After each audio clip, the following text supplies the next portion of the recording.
దయతో కూర్చోండి. ఈ సమయంలో ప్రభువును మనం ఆరాధించడానికి దేవుని యొక్క వాక్యాన్ని ధ్యానం చేద్దాం. 136వ కీర్తన. కీర్తనలు 136, 20వ వచనం నుంచి చివరి వచనం వరకు మనం మార్చి చదువుదాం. 20వ వచనం నుంచి చివరి వచనం వరకు మనం మార్చి చదువుదాం. బాషానురాజైన ఓగును ఆయన హతం చేసింది, ఆయన కృప నిరంతరముండును.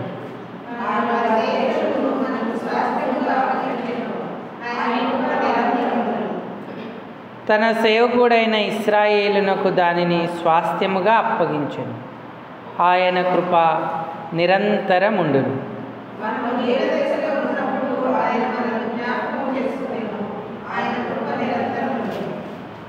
మన శత్రువుల చేతిలో నుండి మనలను విడిపించెను, ఆయన కృప నిరంతరముండును.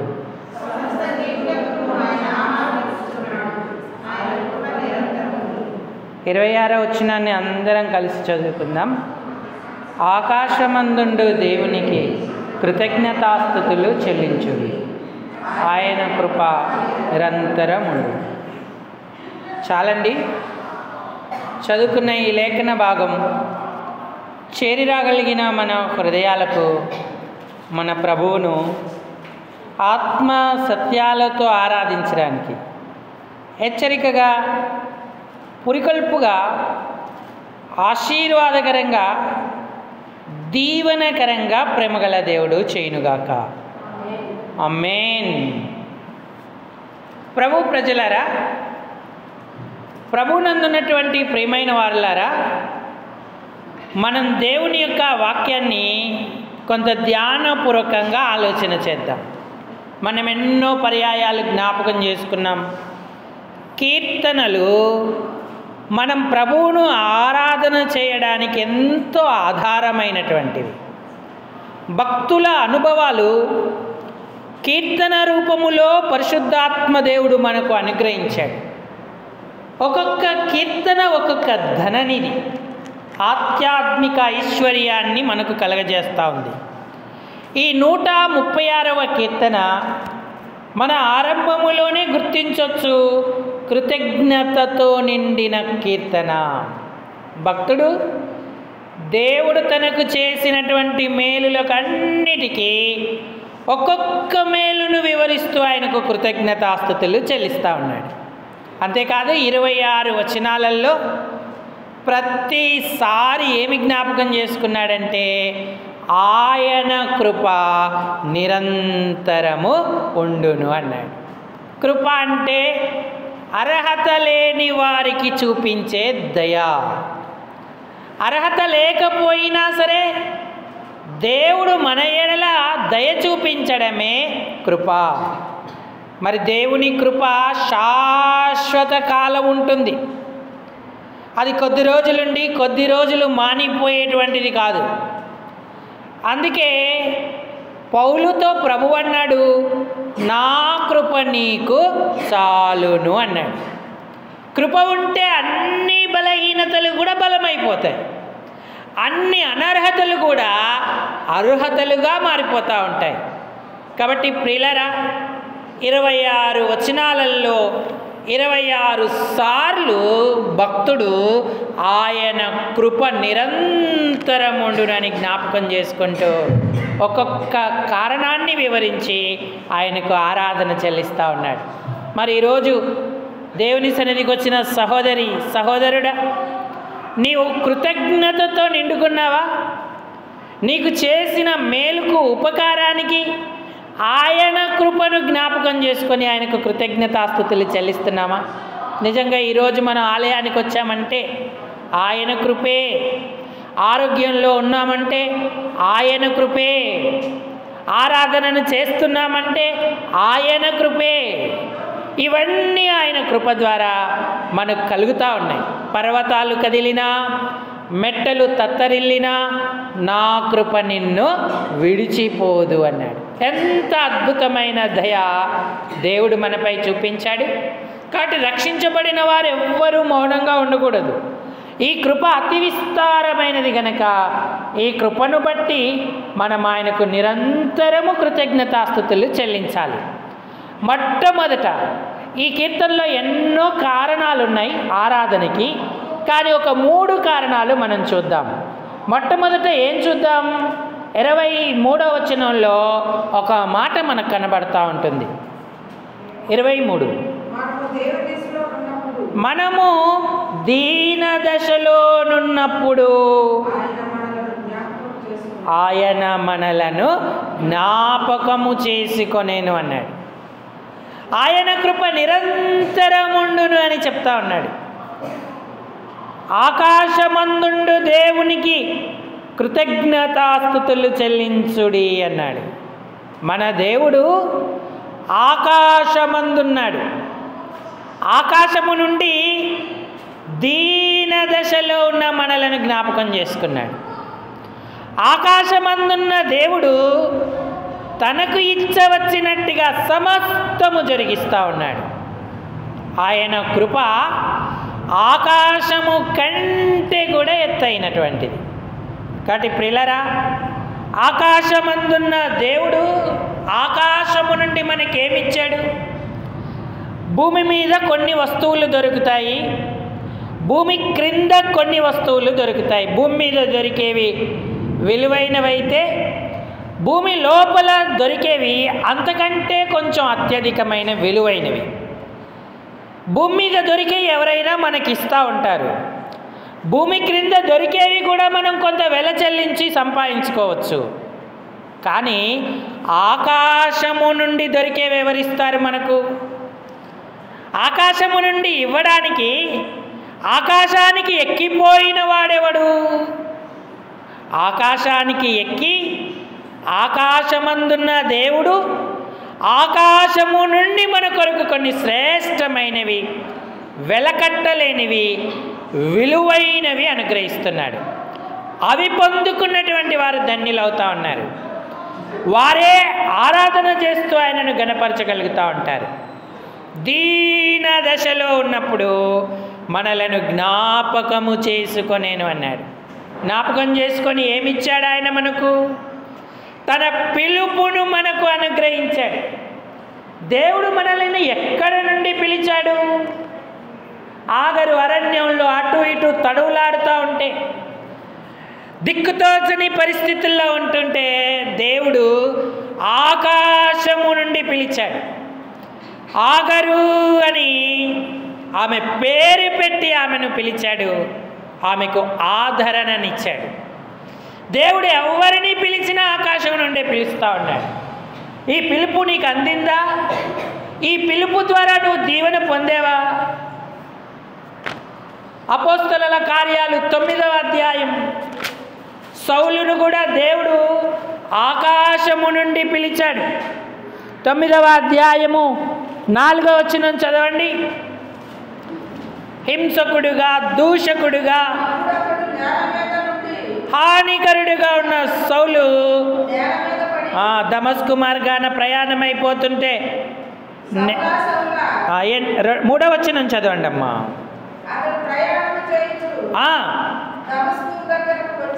దమస్కు దగ్గరికి వచ్చి అకస్మాత్తుగా ఆకాశము నుండి ఒక వెలుగు అతని చుట్టూ ప్రకాశించెను. అప్పుడు అతనికి స్వరము వినబడినది అన్నాడు.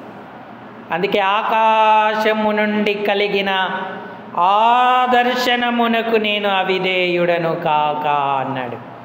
మనం గమనిస్తే అపోస్తలుల 22లో తన సాక్ష్యాన్ని చెప్పేటప్పుడు ఆకాశము నుండి దేవుడు నన్ను పిలిచాడు అని సాక్ష్యం ఇస్తూ ఉన్నాడు. ఈ పిలుపు రక్షణార్థమైన పిలుపు. దీన దశలో ఉన్నప్పుడు దేవుడు మనల్ని జ్ఞాపకం చేసుకున్నాడు. ఆయన పిలుపు ద్వారా మనకు రక్షణనిచ్చాడు. నేను నిన్ను పేరు పెట్టి పిలిచి తిని నీవు నా సొత్తు అంటూ ఉన్నాడు. కొరింథీయులకు రాసిన మొదటి పత్రిక. ఆయన పిలుపు ఎంతో గొప్పది. జ్ఞానులను, గనులను ఆయన పిలవలేదు. ఎవరికి వారు అతిశయపడకుండానట్లుగా దీన స్థితిలో ఉన్న మనలను ఆయన జ్ఞాపకం చేసుకున్నాడు, పిలిచి తన యొద్దకు చేర్చుకుంటున్నాడు. 1 కొరింథీ పత్రిక 1వ అధ్యాయం 26వ వచనం, సహోదరులారా మిమ్మును పిలిచిన పిలుపును చూడుడి, మీలో లోకరీతిని జ్ఞానులైనను ఘనులైనను గొప్ప వంశపు వారైనను పిలువబడలేదు.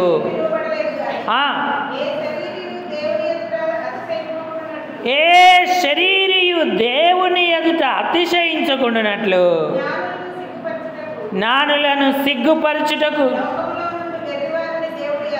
లోకములోనున్న వెర్రివారిని దేవుడు ఏర్పరచుకున్నాడు. బలవంతులైన వారిని సిగ్గుపరచుటకు బలహీనులైన వారిని దేవుడు ఏర్పరచుకొని ఉన్నాడు.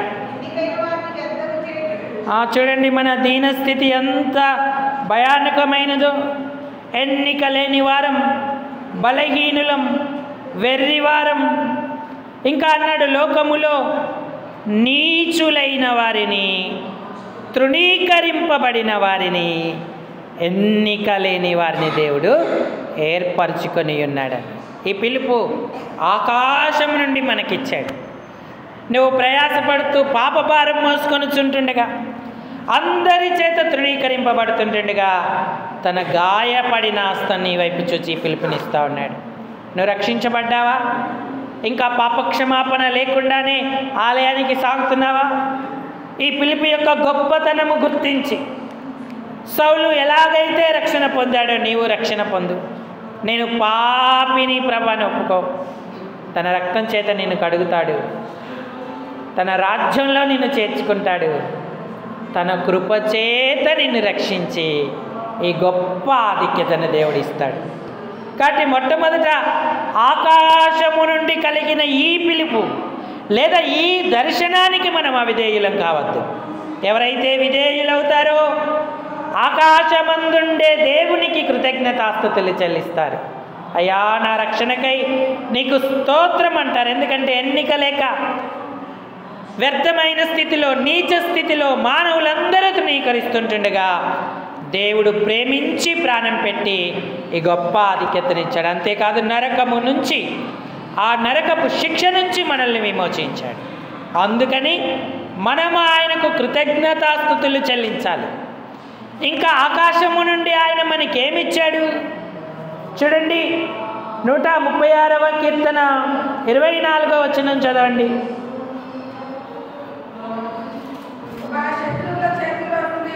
మన శత్రువుల చేతిలో నుండి మనలను విడిపించెను అన్నాడు. ఆయన కృప నిరంతరమునన్నాడు. ఆకాశము నుండి ఆయన మన ప్రార్థన విన్నాడు. మన శత్రువుల నుండి ఆయన మనల్ని విడుదల చేశాడు. ఈ భూలోక శత్రువులే కావచ్చు, ఆకాశ మండలంలో ఉన్న శత్రువులే కావచ్చు, ఆయన ఆకాశమందుండి మన శత్రువుల నుంచి మనల్ని విడుదల చేస్తూ ఉన్నాడు.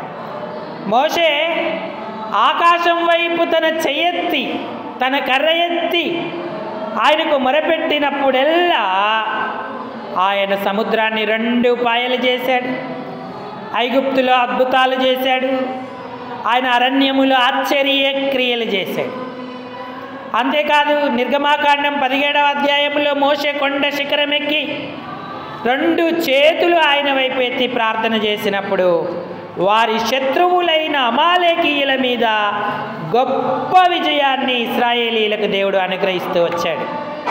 ఆకాశము కింద ఉండకుండా అమాలేకీయుల పేరు నేను తుడిపేస్తానని, ఇశ్రాయేలీలకు శత్రువులు ఉండకూడదని దేవుడు మోషే యొక్క చేతులను ఆకాశం తట్టు ఎత్తమన్నాడు. ఆయన ఎత్తాడు. ఇశ్రాయేలీలు గెలుపొందుతూ వచ్చారు. ఈ ఒక్క సందర్భంలోనే కాదు, అనేక సందర్భాలలో ఆకాశము తట్టు చేతులెత్తినప్పుడల్లా దేవుడు కార్యం చేస్తూ వచ్చాడు. ఎందుకంటే మన దేవుడు ఆకాశమందున్నాడు. ఆయన తన పిలుపునే కాదు, మన శత్రువులపై విజయాన్ని కూడా ఆకాశము నుండే మనకిస్తున్నాడు. ఆయన మహాకాశములను పట్టజాలని వాడిగా ఉన్నాడు. కాబట్టి ఆకాశము కంటే ఆయనను అత్యున్నతుడిగా మనం చేయాలి. మన స్తుతులతో కీర్తనలతో ఆయనను గణపరుస్తూ ఆయనను హెచ్చించేటువంటి వారంగా ఉండాలి. ఇది రెండవ కారణం. అంతేకాదు మూడవ కారణం, ఆకాశము నుండి ఆయన మనకి ఏమిచ్చాడు? 136వ కీర్తన 25వ వచనం చదవండి. సమస్త జీవులకును ఆయన ఆహారము ఇచ్చుచున్నాడు. ఎక్కడ నుండి? ఆకాశము నుండి అన్నాడు. ఆకాశము నుండి ఆయన ఆహారం ఇస్తున్నాడు. ఇశ్రాయేలీలు అరణ్యయాత్రలో ప్రవేశించినప్పుడు వారికి ఎక్కడ నుండి ఆహారం వచ్చింది? వారు పొలం పంట వేయలేదు, పొలము దున్నలేదు. 40 సంవత్సరాలు దేవుడు వారిని పోషించాడు, వారికి ఆహారము అనుగ్రహించాడు. నెహెమ్యా గ్రంథం 9వ అధ్యాయం 10వ వచనం 15వ వచనం చదవండి. 9:15. నెహెమ్యా 9:15. వారి ఆకలి తీర్చుటకు ఆకాశము నుండి ఆహారమును, వారి దాహము తీర్చుటకు బండలో నుండి ఉదకమును తెప్పించేను అన్నాడు. మనం అనుకుంటాం భూమిలో నుండి ఆహారం వస్తుందని. వస్తుంది కావచ్చు, అది ఒక కోణం. కానీ దేవుడు మనకు ఆకాశము నుండి ఆహారాన్ని అనుగ్రహిస్తూ ఉన్నాడు. ఇశ్రాయేలీలకు దేవదూతల ఆహారం దేవుడు పెట్టాడు. ఆకాశపు ధాన్యమును వారి మీద గుమ్మరించాడు. వారు వాటిని తిని బలము పొంది దేవుని కొరకు సాగగలిగిన వారిగా ఉన్నాడు. ఈనాడు ఆకాశమందుండే దేవుణ్ణి మనం కలిగి ఉండడం ఎంత ధన్యత! తన రక్షణ మనకిచ్చాడు. ఆకాశము నుండే మన శత్రువుల మీద ఆయన మెరుపులను, ఉరుములను గుమ్మరిస్తూ మనకు విజయం ఇస్తూ ఉన్నాడు. అంతేకాదు ఆకాశము నుండి ఆహారాన్ని అనుగ్రహిస్తున్నాడు. ఆహారం, వస్త్రం, పానం పరలోకము నుండి మనకు అనుగ్రహింపబడుతూ ఉంది. ఇంకా మన అక్కరలను ఆయన అద్భుతంగా తీరుస్తున్నాడు. ఆర్థిక అవసరతలను తీరుస్తున్నాడు. ఎక్కడి నుండి తీరుస్తున్నాడు? ఎంత లేమిలో ఉన్నప్పటికీ కూడా మన అవసరం తీర్చబడుతూ ఉంది. అది ఆకాశము నుండే అని మనం జ్ఞాపకం చేసుకోవాలి.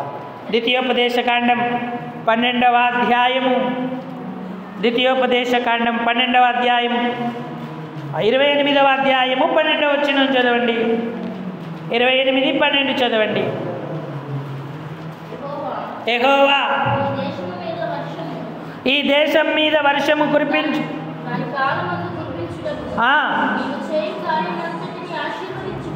నీవు చేయు కార్యమంతటిని ఆశీర్వదించుటకు ఆకాశమను తన మంచి ధననిధిని తెరుచును అన్నాడు.